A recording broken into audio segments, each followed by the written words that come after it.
Rating the List, where we review, discuss, and reimagine popular movie lists objectively. We're your hosts. I'm Jerry. And I'm Brad, and on this episode we'll be exploring number 19 from Sports Illustrated's The 50 Greatest Sports Movies of All Time. All right, number 19 is Downhill Racer, released in 1969, directed by Michael Ritchie, starring Robert Redford and Gene Hackman. Talented but cocky American downhill skier David Chapelet arrives in Switzerland to join the U.S. ski team after an injury opened a spot. He clashes with his coach, teammates, competitors, and family in his relentless pursuit of becoming an Olympic champion. We should just mention this is loosely based on Colorado's Buddy Werner. Really? Yeah. Did not know that. That was in the IMDb. Okay. The downhill shots of this movie are really good. Yeah, like when they're actually like skiing, what I think they did was I think they had a steady cam on professional skiers. Okay. So like, like they would probably use GoPros today or drones to get the footage that they got, but I think they just had a downhill skier. What they probably did, I'm just guessing, is they probably had them like on a very manageable ski slope and then sped the footage up some. Okay. Yeah. Rather than having them like trying to hold a camera. They're all going downhill. Going like 100 miles per hour downhill.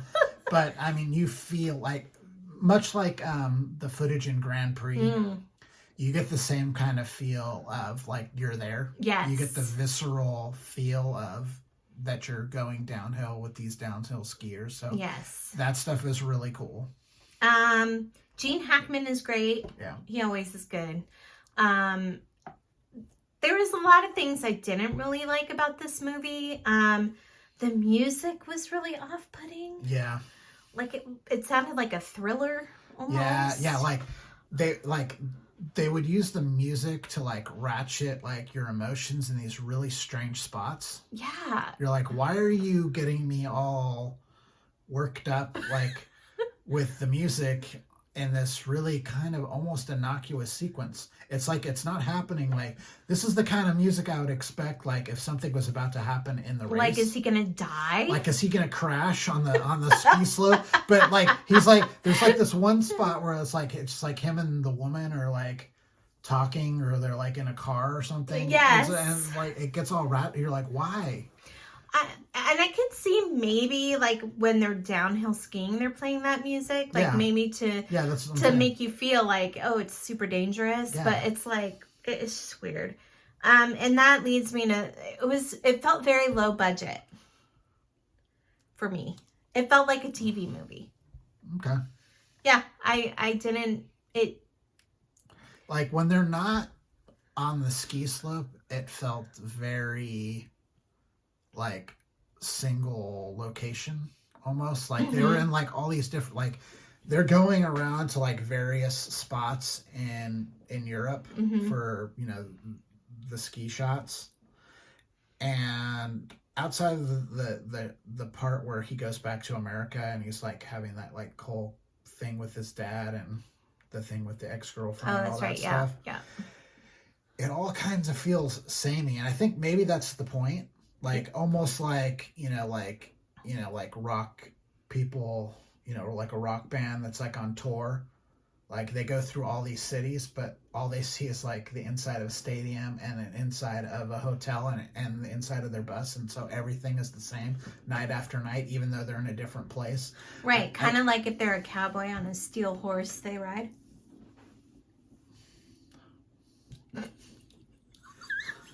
Wow. The poetry of John Bon Jovi. Okay. But yeah, I think that might be a feature of the movie and not a bug. Oh. But at the same time, like those are the slowest and just dull scenes in the movie. Like to me, this is can we pause it? We gotta do something about the light. Look at my face. You're like in a noir all of a sudden. There you go. How's that? That's good. You were like in a noir. No, it's still there. I need you to kill my husband. How do we? I think we just gotta go. We've got to go to lighting. It's not working anymore. No. Okay. That's actually okay-ish, right? Yeah. Yeah. Let's continue. I don't mind that I'm in the dark a little bit. It hides my. Let's continue that for the rest of the shoot, and then we're gonna have to go to artificial light. Okay. I think. Where were we? Should I just start up? Yeah. Go ahead. Okay. 5, 4, 3, 2. I feel like there was not much of a plot in this movie either. It was just a series of downhill races. And like, I think what they're trying to do is this kind of goes, he's like that, like we were talking in the episode about, who were we talking about? Which they all kind of flow together at this point.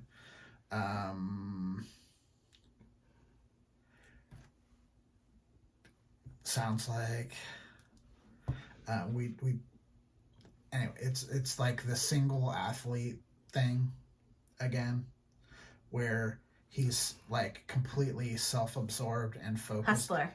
We were talking about Hustler.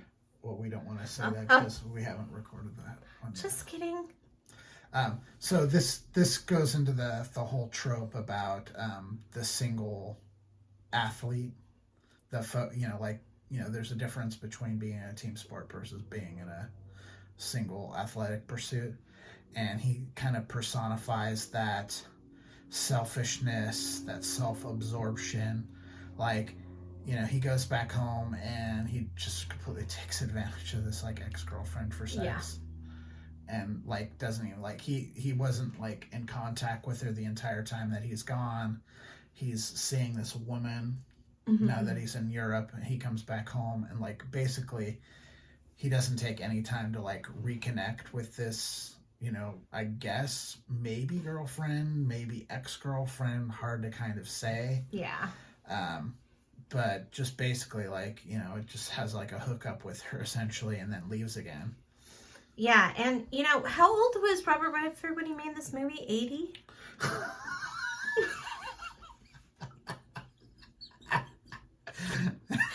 Dude, he was hella old doing like downhill skiing. How old was he in this movie? This is what? 69? So he was... Maybe he just has an old face. He does have an old face. Okay, I know women like have a thing for Robert Redford, but I don't see it. My thing with him is just like these movies where having a real charismatic presence, where like he's not just not terribly charismatic. He's not. Like when he really works on screen is when you put him with someone who's really charismatic. Mm-hmm. So he works great like with Paul Newman. Yep, charismatic. And he works great when he's with Dustin Hoffman. Charismatic. It's just one of those things. Like sometimes he's just so wooden. And this one, I think it hurt. Sometimes with what's her butt? Barbara Streisand. Yeah. Yeah. She's like oozing with. Yeah. And then he's just like, "Hello, I'm a law." But and we're totally ripping on one of like the greatest actors of our time. I mean, he's fine, but he's just like his performances can come off so stoic that, and like in this one, you need it not to be that way. Yeah, you need him to be able to really like him and understand where he's coming from. It doesn't come out that way at all. Yeah, you need to have a reason why we're following him. Yeah. Because, like, for the most part, you're agreeing 100% with the coach, Gene Hackman. Like, every single time. Like, literally every single time. It's not one of those ones where it's like, oh, I see both sides of this argument. You're like, no, he's right. Yeah, like, can we just follow Gene Hackman around? Yeah. And see what he's up to? Yeah, because he's trying to make everyone better at what they're doing. Yeah. And Robert Redford's character, all he cares about is himself. Yes. And winning the Olympic gold medal, and he will do it at pretty much the cost of every relationship in his life. Yeah. And it doesn't change. No. You know, he doesn't arc. Yeah, there's no arc to this. There's no arc. There's no real plot. Well, the only kind of arc you have is in the very, very last scene. So in the very last scene, he ends up winning the race because the front runner guy, who like he's like the leader in the clubhouse. Mm-hmm. Like Robert Redford has this like really fast run, and he's in the lead, but there's like one final guy that could beat him. And the guy is just like skiing his ass off, mm-hmm. and it's very clear he's gonna beat his time, but then he crashes. Mm-hmm. And they have this scene at the very end where they kind of look at each other, like the guy's getting taken off on a stretcher, and Robert Redford is being like lifted up by his teammates, and he kind of looks over and he kind of recognizes what's happened. It's like the only point of like self-reflection the guy has in the entire movie. That's it. And it's like in the last 15 seconds of the movie.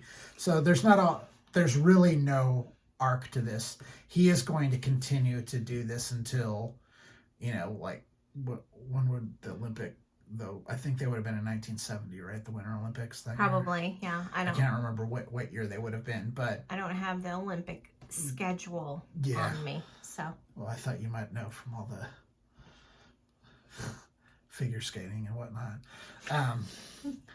But you know, so you can feel that he's going to do this for this upcoming Olympics and maybe the one after that, or however many that he is able to participate in.